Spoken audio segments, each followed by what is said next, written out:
नमस्कार। राज्य शिक्षा शोध एवं प्रशिक्षण परिषद बिहार पटना में आप सभी का पुनः स्वागत है। बच्चों, आज हम लोग वर्ग 5 में चल रहे हैं और आपकी हिंदी की पाठ्यपुस्तक कोपल से एक पाठ को देखेंगे। बच्चों, आप जब रात में आसमान की तरफ देखते हैं तो क्या क्या नज़र आता है? बहुत सारे तारे, है ना? बहुत सारे तारे और तारों के बीच में एक प्यारा सा चांद। हाँ, हम उसी चांद की बात कर रहे हैं।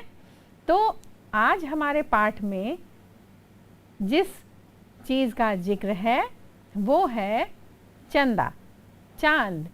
हाँ बच्चों, आपने देखा है कि आसमान में क्या चांद हमेशा एक ही आकार का होता है?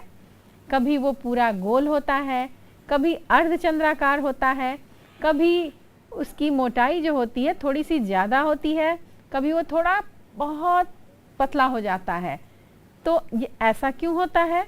आपको पता है कि 15 दिन चांद बिल्कुल भी नहीं दिखाई देता और 15 दिन के बाद पहले तो थोड़ा सा दिखाई देता है, फिर उसका आकार बढ़ता जाता है, जैसा कि आप मेरे पीछे भी देख रहे हैं।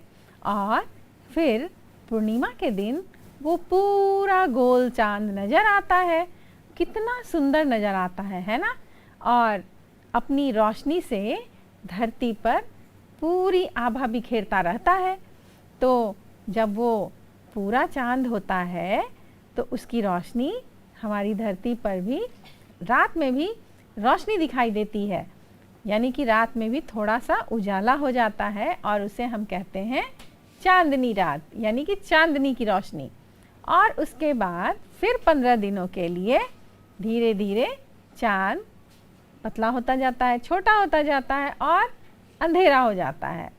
बच्चों, ये है चांद के घटने और बढ़ने की प्रक्रिया। तो इस तरह से चांद घटता रहता है, बढ़ता रहता है, घटता रहता है, बढ़ता रहता है। तो ये तो अपने आकार में होता नहीं है, जैसे हमेशा एक आकार में रहे। आप भी तो छोटे से बड़े होते हैं ना। आप छोटे रहते हैं, फिर धीरे धीरे बड़े हो जाते हैं। जैसे आपने भैया को देखा होगा, पहले वो छोटे थे, फिर वो धीरे धीरे बड़े हो गए, है ना? आपके भैया दीदी, और आप भी तो छोटे से बड़े होते हैं। तो ऐसा होने में काफ़ी समय लगता है। और उसके बाद जब आप त्योहारों में, उत्सवों में आपके लिए कपड़े खरीदे जाते हैं तो फिर अगले उत्सव आते आते वो छोटे हो जाते हैं। लेकिन कुछ दिन तो आप उन कपड़ों को पहनते ही हैं, है ना? लेकिन आज जिस चंदा की बात हो रही है, अगर उसे कपड़ा पहनाना पड़े तो क्या आप एक ही आकार के कपड़े पहना सकते हैं? नहीं, क्योंकि वो तो घटता बढ़ता रहता है और प्रतिदिन घटता है और प्रतिदिन बढ़ता भी रहता है। तो आज हम लोग बात करेंगे चांद के कुर्ते की। हाँ बच्चों, आज का जो पाठ है वो है चांद का कुर्ता। चलिए हम लोग देखते हैं कि इस चांद के कुर्ते की क्या कहानी है। लेकिन आपके इस पाठ में चांद का कुर्ता जो है वो एक कविता के रूप में है। हम लोग चलिए देखते हैं। पाठ 4, चांद का कुर्ता। चंदा जो है वो देखिए क्या कर रहा है। हटकर बैठा चांद एक दिन माता से वह बोला, हटकर बैठा चांद एक दिन माता से वह बोला, सिलवा दो माँ मुझे उनका मोटा एक झिंगोला, सिलवा दो माँ मुझे उनका मोटा एक झिंगोला। जो चांद है वो अपनी माँ से हट कर रहा है उनका एक झिंगोला बनवाने का। क्यों कर रहा है? सन सन चलती हवा रात भर जाड़े में मरता हूँ, सन सन चलती हवा रात भर जाड़े से मरता हूँ, ठिठुर ठिठुर कर किसी तरह यात्रा पूरी करता हूँ।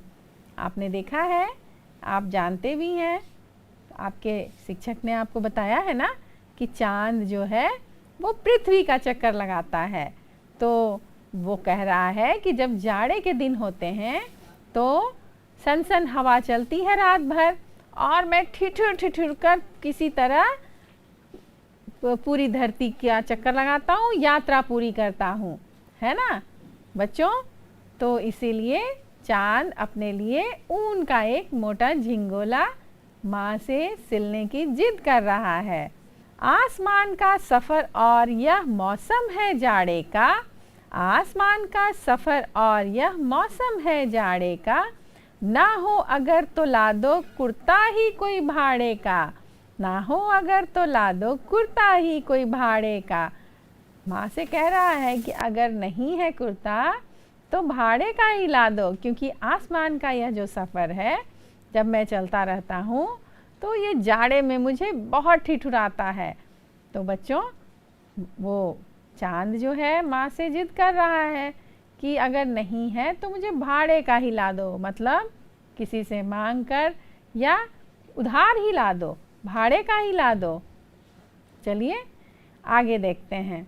बच्चे की सुन बात कहा माता ने अरे सलोने, बच्चे की सुन बात कहा माता ने अरे सलोने, कुशल करे भगवान लगे मत तुझको जादू टोना, कुशल करे भगवान लगे मत तुझको जादू टोना। जाड़े की तो बात ठीक है पर मैं तो डरती हूँ, एक नाप में कभी नहीं तुझको देखा करती हूँ। बच्चों जाड़े में तो ठीक है पर मैं तो डरती हूँ, किस बात से? क्योंकि माँ भी तो चांद को एक नाप में नहीं देखती, उसका तो आकार घटता बढ़ता रहता है प्रतिदिन। तो एक नाप में कभी नहीं तुझको देखा करती हूँ, किसी की नज़र ना लगे, तू तो हमेशा घटता बढ़ता रहता है। अभी एक अंगुल भर चौड़ा कभी 1 फुट मोटा, कभी 1 अंगुल भर चौड़ा कभी 1 फुट मोटा, बड़ा किसी दिन हो जाता और किसी दिन छोटा। माँ कह रही है कि कभी तो 1 अंगुल भर होता है, आपने अपनी उंगली देखी है ना, देखिए 1 अंगुल भर, और कभी 1 फुट मोटा। 1 फुट का मतलब बताइए कि 12 इंच है ना। तो बड़ा किसी दिन हो जाता है और किसी दिन छोटा। बड़ा हो जाता है जिस दिन पूर्णिमा की रात होती है, चांद पूरा गोल सा बड़ा सा दिखाई देता है ना, और किसी दिन बहुत छोटा। चलिए आगे देखते हैं। घटता बढ़ता रोज किसी दिन ऐसा भी करता है, नहीं किसी की भी आँखों को दिखलाई पड़ता है। आपने देखा है बच्चों, किसी दिन बहुत अंधेरा होता है और चांद बिल्कुल नहीं दिखाई देता, आसमान में नहीं होता है। घटता बढ़ता रोज किसी दिन ऐसा भी करता है, नहीं किसी की भी आँखों को दिखलाई पड़ता है। हाँ आपने देखा है कि वो दिखाई नहीं पड़ता है। अब तो तू ही यह बता नाप तेरी किस रोज लिवाएं। अब बताओ बच्चों कैसे उसकी नाप ली जाएगी, क्योंकि वो तो घटता बढ़ता है। सीधे एक झिंगोला जो हर रोज बदन में आए। बताइए अब तू ही बता नाप तेरी किस रोज लिवाएं, सीधे एक झिंगोला जो हर रोज बदन में आए। बच्चों माँ कह रही है कि आखिर किस दिन चांद की नाप ली जाए ताकि जब झिंगोला सिलवाया जाए तो वो हर दिन वो उसे पहन सके। तो ये तो कैसे होगा, क्योंकि चांद तो घटता बढ़ता रहता है, आपने देखा भी है। बच्चों ये बहुत ही प्यारी कविता है और इसे लिखा है रामधारी सिंह दिनकर ने। तो बच्चों ये तो थी आज की कविता, और ये कविता बहुत ही प्यारी है।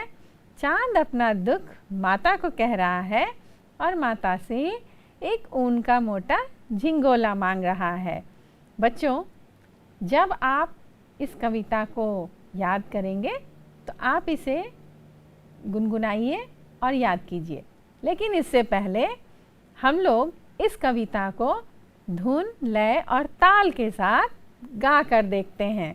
चलिए हम लोग एक वीडियो देखते हैं, उसमें इस कविता को बहुत ही अच्छे तरीके से धुन में और लय और ताल के साथ पिरोया गया है और आपको बड़ा मज़ा आएगा। आप भी साथ साथ गुनगुनाइए और आप इस कविता को याद कीजिए, क्योंकि जब आप गाते हैं तो गाने के रूप में तो आप हर चीज़ याद कर लेते हैं, है ना। चलिए गाइए। हट कर बैठा चांद एक दिन, माता से यह बोला। हट कर बैठा चांद एक दिन, माता से यह बोला। सिलवा दो माँ मुझे ऊन का मोटा एक झिंगोला। सन चलती हवा रात भर, जाड़े से मरता हूँ। ठिठुर ठिठुर कर किसी तरह यात्रा पूरी करता हूँ। आसमान का सफर और यह मौसम है जाड़े का। न हो अगर तो ला दो कुर्ता ही कोई भाड़े का। बच्चे की सुन बात कहा माता ने, अरे सलोने। कुशल करें भगवान लगे मत तुझको जादू टोने। जाड़े की तो बात ठीक है, पर मैं तो डरती हूँ। एक नाप में कभी नहीं तुझको देखा करती हूँ। कभी एक अंगुल भर चौड़ा, कभी एक फुट मोटा। बड़ा किसी दिन हो जाता है और किसी दिन छोटा। घटता बढ़ता रोज किसी दिन ऐसा भी करता है। नहीं किसी की भी आँखों को दिखलाई पड़ता है। अब तू ही यह बता नाप तेरी किस रोज लिवाए। सीधे एक झिंगोला जो हर रोज बदन में आए। हट कर बैठा चांद एक दिन, माता से यह बोला। सिलवा दो माँ मुझे ऊन का मोटा एक झिंगोला। मोटा एक झिंगोला, मोटा एक झिंगोला। बच्चों, कैसा लगा? आपने कविता गाया, बड़ा मज़ा आया। आपने धुन, लय और ताल के साथ इस कविता को बड़ी मस्ती के साथ गाया होगा, है ना बच्चों? चलिए अब हम लोग देखते हैं कि इस पाठ में कुछ कठिन शब्द भी थे जो आप शायद नहीं समझ पा रहे थे। तो चलिए हम जल्दी से शब्दार्थ को देखते हैं कि इस पाठ में कौन कौन से कठिन शब्द थे। हठ, हठ का अर्थ होता है जिद करना। और झिंगोला, चांद ने कहा था झिंगोला सिलवा दो, तो ढीला ढाला वस्त्र, भाड़े का अर्थात किराए का। और 1 फुट क्या होता है बच्चों? जिसकी लंबाई 12 इंच होती है, तो 12 इंच को हम लोग 1 फुट भी कहते हैं। तो ये तो थे शब्दार्थ। आप शब्दार्थ को देखिए और इसे अपनी पुस्तिका में भी ज़रूर लिखिए। बच्चों, कविता को भी अपनी पुस्तिका में लिखिए और उसे याद करने की, गाने की कोशिश कीजिए। चलिए इस पाठ पर आधारित हम कुछ प्रश्न भी लाए हैं आपके लिए। उन प्रश्नों को भी आपको उत्तर बताना है और देखना है कि इसके क्या क्या उत्तर हो सकते हैं। बताइए बच्चों, चांद ने ऊन का मोटा झिंगोला सिलवाने की बात क्यों की? बताइए, उसने अपना दुख बताया था ना कि वो क्या करता है, जाड़े के रातों में जब वो घूमता है तो उसे ठंड लगती है। तो चांद ने ऊन का मोटा झिंगोला सिलवाने की बात क्यों की? तो चांद ने ऊन का मोटा झिंगोला सिलवाने की बात इसलिए की क्योंकि जाड़े की रात में उसे ठिठुर ठिठुर कर आसमान की यात्रा पूरी करनी पड़ती है, अर्थात ठंड से बचने के लिए ऊन का मोटा झिंगोला तैयार करवाने की बात वो माँ से करता है। बच्चों, चांद की माँ को उसका झिंगोला सिलवाने में क्या परेशानी है? माँ क्यों परेशान है? वो कैसे सिलवाएगी चांद का झिंगोला? तो बताइए क्या परेशानी है? हाँ, आप सोचिए, चांद की माँ को उसका झिंगोला सिलवाने में यही परेशानी है कि उसका रूप कभी एक सा नहीं रहता, उसका आकार सदा घटता बढ़ता रहता है। आपने भी देखा है आसमान में कि चांद आज किसी और आकार में था, कल किसी और आकार में है, तो चांद का आकार घटता बढ़ता रहता है। इसीलिए माँ को परेशानी हो रही है।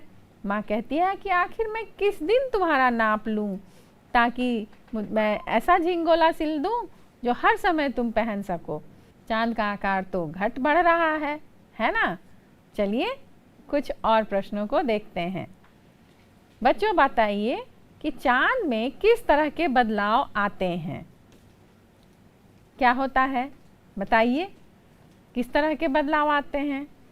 तो जैसा कि कविता में है और आपने देखा भी है कि चांद कभी 1 अंगुल के बराबर रहता है, कभी 1 फुट मोटा हो जाता है। कृष्ण पक्ष में चांद का आकार छोटा होते होते अदृश्य हो जाता है, जबकि शुक्ल पक्ष में बढ़ते बढ़ते पूर्ण श्वेत गोला बन जाता है। आपने देखा होगा कि कृष्ण पक्ष हम किसको कहते हैं बच्चों? जब रात अंधेरी होने लगती है, यानी अंधियारा होने लगता है, अंधेरा होने लगता है, क्योंकि उस समय चांद घट रहा होता है और उसकी रोशनी भी घट रही होती है, तो वो होता है कृष्ण पक्ष। और ये 15 दिनों का होता है बच्चों। और जब चांद का उदय होता है तो धीरे धीरे इसका आकार बढ़ता जाता है और ये अपनी रोशनी वो धरती पे बिखेरता रहता है। जैसे जैसे आकार बढ़ता है वैसे वैसे उसकी रोशनी भी बढ़ती है। तो ये होता है शुक्ल पक्ष और ये भी 15 दिनों का होता है। और जिस दिन वो पूर्ण गोलाकार श्वेत चंद्रमा दिखाई देता है उस दिन क्या होता है बच्चों? उस दिन पूर्णिमा होती है। चलिए आगे देखते हैं। चांद ने कौन सी यात्रा पूरी करने की बात की है? अब बताइए, वो कहाँ घूम रहा है और कौन सी यात्रा पूरी करता है और जिसको पूरी करने में उसे ठंड भी लग रही है? चलिए हम जानते हैं।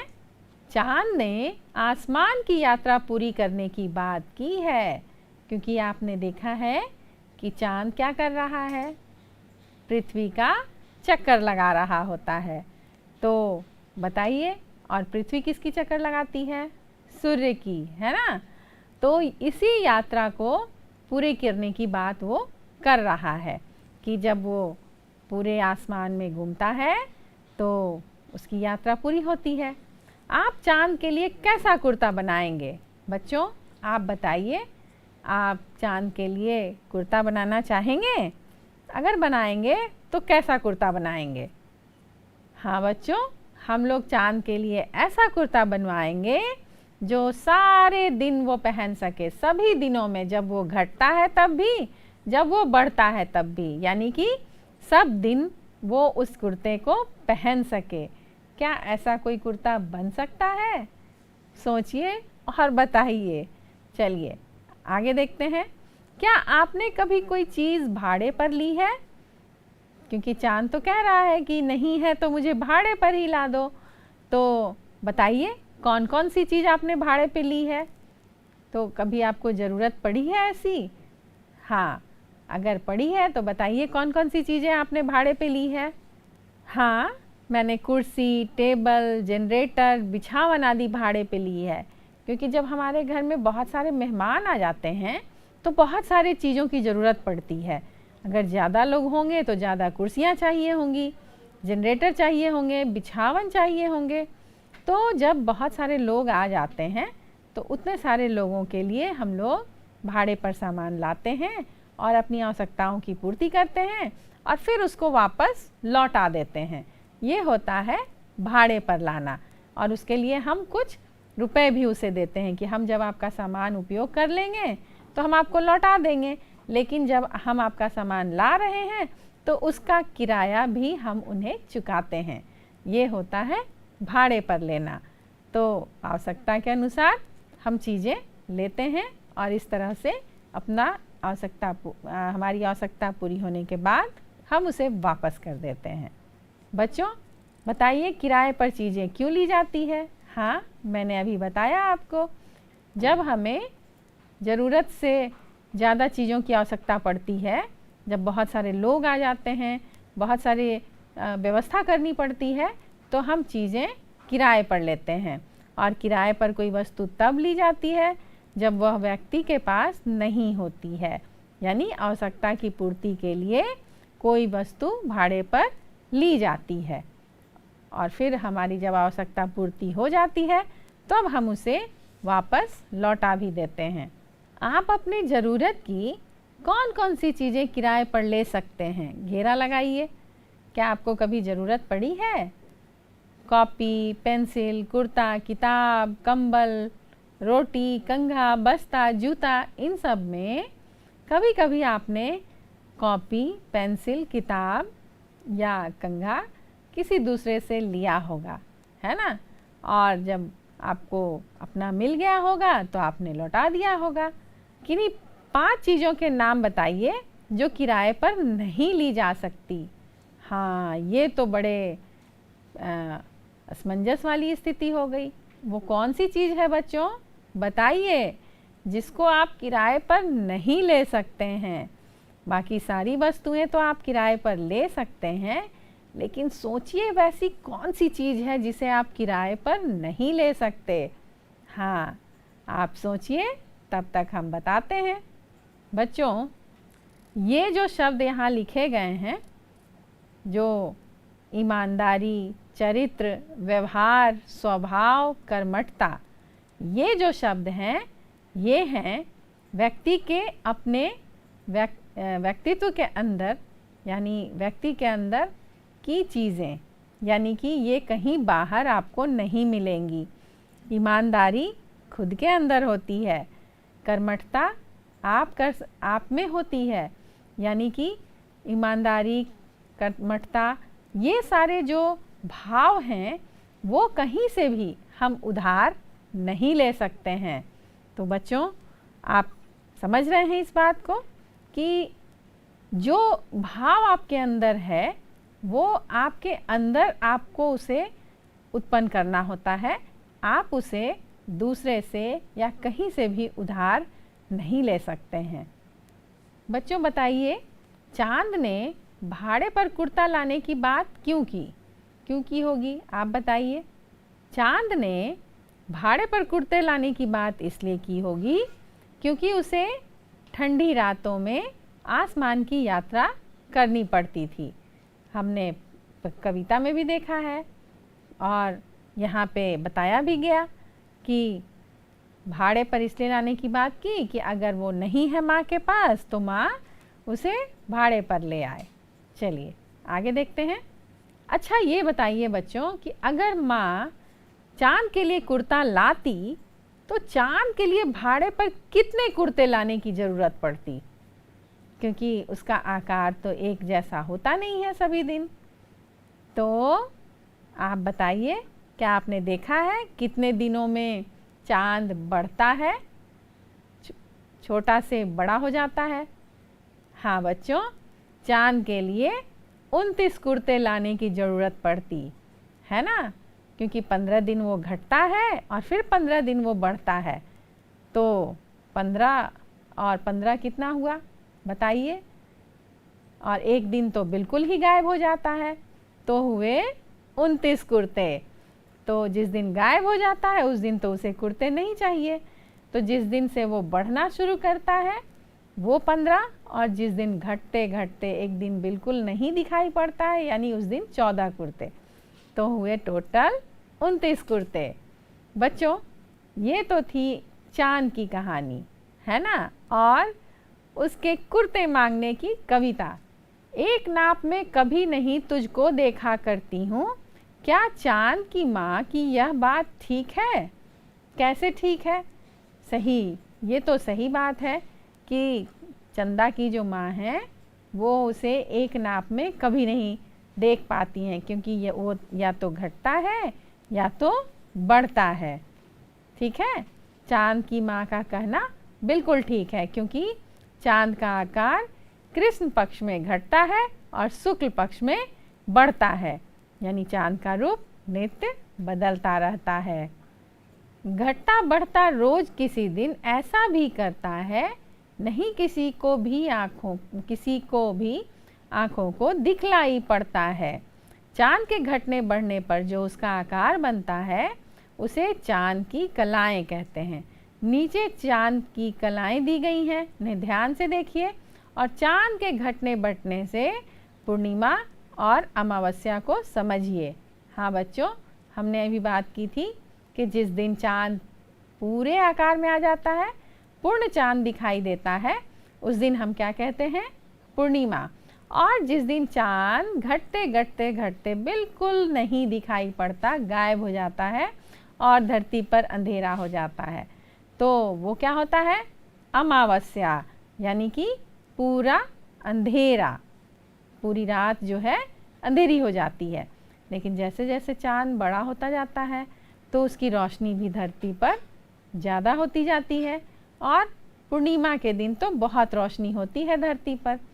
तो इस तरह हम लोग देखते हैं कि प्रत्येक महीने के प्रथम पक्ष को कृष्ण पक्ष कहते हैं और इस पक्ष में चांद का आकार घटता और अमावस्या के दिन चांद बिल्कुल गायब हो जाता है। लेकिन शुक्ल पक्ष की द्वितीया से चांद का आकार बढ़ता जाता है और पूर्णिमा के दिन इसका पूर्ण गोलाकार रूप दिखाई पड़ता है। बच्चों, आपने इस कविता को गाया, चांद के बारे में इतनी जानकारियाँ प्राप्त की और इसके रूप को देखा, तो मुझे उम्मीद है कि आपको ये कविता बहुत ही अच्छी लगी होगी और आप चांद की इस कलाओं के बारे में भी आपने बहुत कुछ ज्ञान प्राप्त किया। तो चलिए आज फिर से आप इस कविता को गुनगुनाइए और अपने पाठ्य पुस्तक में इसे लिखिए और इसमें दिए गए अभ्यासों को भी पूरा कीजिए। चांद के बारे में और ढेर सारी जानकारियाँ इकट्ठी करते रहिए। बच्चों, आज की कक्षा में इतना ही। हम लोग फिर मिलेंगे एक नए विषय के साथ और ढेर सारी नई जानकारियों के साथ। तब तक के लिए नमस्कार।